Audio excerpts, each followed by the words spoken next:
Hello friends, ఈరోజు మనం పొట్టుమినపప్పుతో దిబ్బ రొట్టె ఎలా కాల్చుకోవాలో ఇన్స్టెంట్గా పప్పు రుబ్బుకోక్కర్ లేకుండా ఇన్స్టెంట్గా పొట్టుమినపప్పుతో దిబ్బ రొట్టె ఎలా కాల్చుకోవాలో నేర్చుకుందామండి. దానికి కావాల్సిన పదార్థాలు ఏంటో నేను చెప్తాను. నేను ఇగోండి పావుడొక్కు ఇది పావుడొక్కుతో ఒక డొక్కు బియ్యం తీసుకున్నానండి. ఇంకా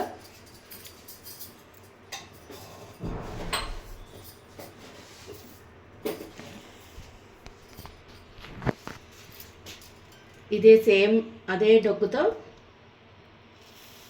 పొట్టు మినపప్పు అండి. 1:1 రేషియోలో తీసుకోవాలి. ఒక డొక్కు ఈ పావు డొక్కుతో ఒక డొక్కు బియ్యం, ఒక డొక్కు మినపప్పు అండి. ఇంకా దీంట్లో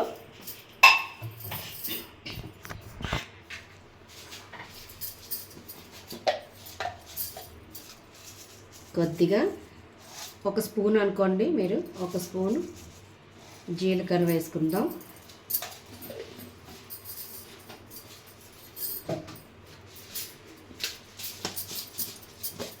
ఇంకా 1/2 స్పూన్ మెంతులండి.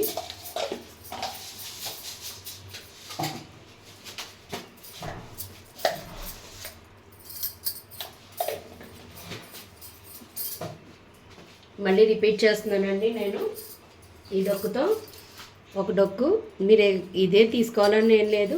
ఏ గ్లాస్ తీసుకుంటే 1:1 రేషియోలో గ్లాస్కి గ్లాసు, 1 గ్లాస్ బియ్యం అయితే 1 గ్లాసు పొట్టుమినపప్పు తీసుకోవాలండి. దీన్ని మనం మిక్సీలో మెత్తగా గ్రైండ్ చేసుకోవాలి.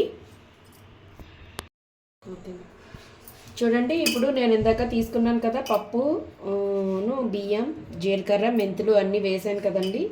అది ఇలా మిక్సీ పట్టుకున్నానండి. మన ఇడ్లీ రవ్వ ఎలా ఉంటుందో అట్లా అంత మెత్తగా చేసుకోవాలి. పిండి ఉన్నా పర్వాలేదు, ఏమవదు. అలా మిక్సీ పట్టుకోవాలండి. 2 కలిపి జీలకర్ర, మెంతులు, 1 స్పూన్ జీలకర్ర, 1/2 స్పూన్ మెంతులు వేసాను. ఇప్పుడు నేను దీన్ని వాటర్ పోసి కలుపుతున్నానండి దీంట్లోని. ఇది చాలా బలమైన ఫుడ్ అండి. పిల్లలకు కానీ పెద్దవాళ్ళకి కానీ డెలివరీ అవుతుంది కదండి, వాళ్ళకి కూడా చాలా హెల్తీ ఫుడ్. మినపప్పు పొట్టుతో చేసుకుంటాం, పొట్టు మినపప్పుతో చేసుకుంటాం కాబట్టి చాలా హెల్తీ ఫుడ్. ఇలాగా మొత్తం ఇదంతా కలిసేలాగా వాటర్ వేసి కలుపుకోవాలండి. ఇది ఇన్స్టెంట్గా మనం చేసుకోవచ్చు.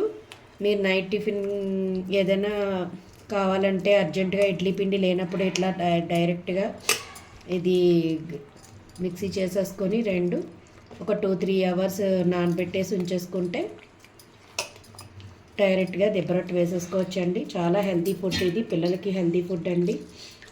నడ్డి గట్టి పడుతుంది. పొట్టు మినపప్పు చాలా హెల్తీ కదండి.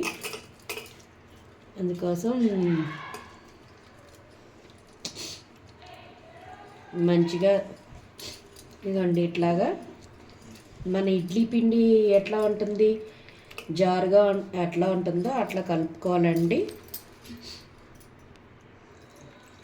కలుపుకొని ఇట్లా వాటర్ కొంచెం పైకి తేలేటట్టు కలుపుకొని దీన్ని ఒక 2-3 అవర్స్ వదిలేయాలి.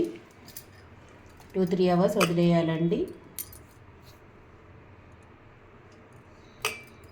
ఇట్లా కలుపుకున్నాను కదా, వాటర్ వేసి కలుపుకొని ఒక 2-3 అవర్స్ వదిలేద్దామండి.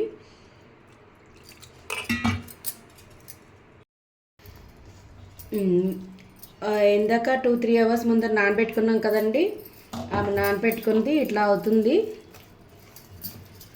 ఇది దీంట్లో మనం కొంచెం వాటర్ యాడ్ చేసుకోవచ్చు, కొద్దిగా.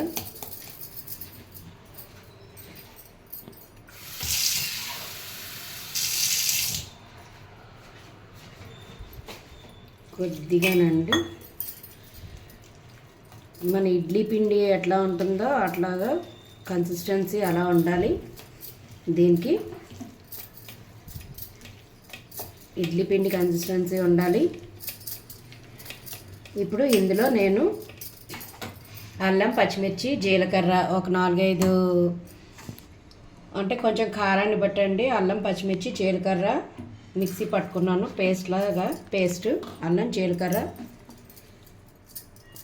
పచ్చిమిర్చి, చిన్న అల్లం ముక్క, ఒక హాఫ్ ఇంచ్ అల్లం అండి, ఒక 4-5 పచ్చిమిర్చి, కారంగా ఉండే పచ్చిమిర్చి అయితే 4-5, అయితే ఇంకా మీకు కారం కావాలనుకుంటే ఇంకా కొంచెం ఎక్కువ వేసుకోవచ్చు. 4-5 పచ్చిమిర్చి, అల్లం, జీలకర్ర కలిపి మిక్సీ పట్టుకున్నానండి. ఇంకా ఇందులో మనం సాల్ట్,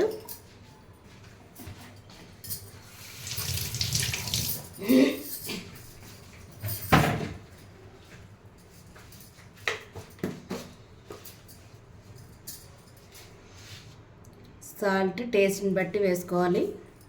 టేస్ట్ చూసుకోండి ఒకసారి.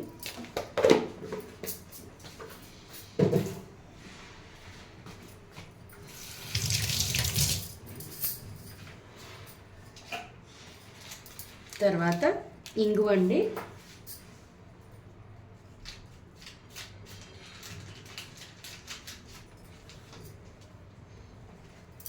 ఇంగువ ఎక్కువ వేసుకోవాలండి. 1 స్పూన్ దాకా ఇంగువ వేసుకోవాలి. ఇదే మంచి ఫ్లేవర్ దీనికి. ఇప్పుడు ఇవన్నీ బాగా మిక్స్ చేసుకుందాం. నేను మళ్ళీ రిపీట్ చేస్తానండి. 1:1 రేషియోలో బియ్యం, పొట్టుమినపప్పు తీసుకున్నాము. అందులో కొంచెం 1 స్పూన్ జీలకర్ర, 1/2 స్పూన్ మెంతులు వేసి మిక్సీలో రవ్వలా పట్టుకోవాలి. అందులో కొంచెం పిండిగా ఉన్నా పర్వాలేదు, ఏమవదు.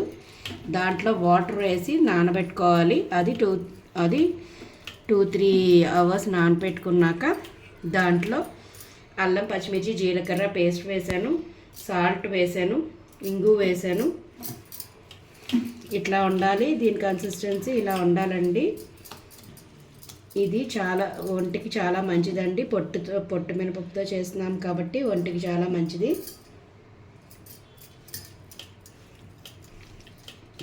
ఇప్పుడు దీన్ని మనం దెబ్బరొట్టెలా వేసుకుందామండి. ఇప్పుడు అన్నీ మిక్స్ చేసుకున్నాం కదండి. అది దాంట్లో మూకుడు కాలేసానండి. నేను కాలేసి తగినంత నూనె పోసుకున్నాను. ఇది వేసుకునేటప్పుడు కొంచెం బాగా హైలో పెట్టాలండి. మూకుడు బాగా కాలాలి, లేకపోతే మళ్ళీ మీకు ఊడి రాదు సరిగ్గా. అందుకోసం కొంచెం బాగా హైలో నూనె బాగా కాలాలి.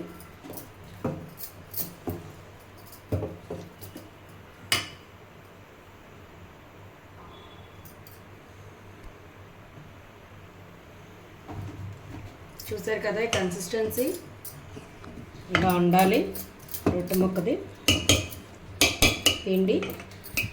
ఇప్పుడు నూనె కాగిందండి. నేను ఇందులో వేస్తున్నాను.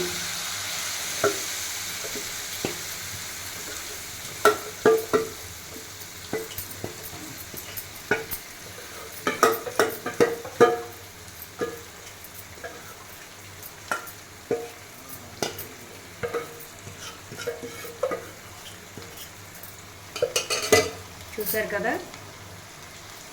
ఇలా వేసి దీన్ని బాగా సిమ్లో పెట్టుకొని మూత పెట్టండి. ఇది కాలిన తర్వాత ఇట్లా వస్తుందండి రొట్టె ముక్క. దీన్ని కట్ చేసుకోవచ్చు. ఇలాగా కట్ చేసుకొని ఇది నువ్వుల నూనె వేసుకొని తినాలండి, లేదంటే కొంచెం డ్రైగా ఉంటుంది కాబట్టి ఇక పిండి ఇలా ఉంటుంది. దీన్ని మనం నువ్వుల నూనె వేసుకొని తినాలి. కొంచెం గట్టిగానే ఉంటుంది, కానీ ఇది ఆరోగ్యానికి చాలా మంచిదండి. పొట్టు మినపప్పుతో చేసింది కాబట్టి ఆరోగ్యానికి మంచిది. ఇదిగో చూడండి, దొక్క రొట్టి ఎంత బాగుందో. దీని పెచ్చంతా కరకరా ఉంటుందండి. ఇది ట్రెడిషనల్ వంటకం. అమ్మమ్మ, నానమ్మలు చేసేవారు. పెచ్చి చూడండి, బాగా కరకరం అంటుంది. కారంగా ఉంటుందండి. కారంగా ఉప్పుగా అన్నీ కలిపి వేసాం కాబట్టి దీంట్లోకి మీరు ఏదైనా ఆవకాయ కానీ, పచ్చడి కానీ ఏదైనా నంచుకొని తినచ్చు. కానీ నువ్వుల నూనె వేసుకొని మాత్రం తినాలండి. అది చాలా బలం పిల్లలకి కూడా. పెట్టండి, మీరు కూడా తినండి. ఈ వీడియో కనుక మీకు నచ్చినట్టయితే లైక్ చేయండి, షేర్ చేయండి, సబ్స్క్రైబ్ చేయండి. Thank you. మళ్ళీ ఇంకో కొత్త రకం ట్రెడిషనల్ వంటతో మీ ముందుకు వస్తాను. బాయ్ అండి.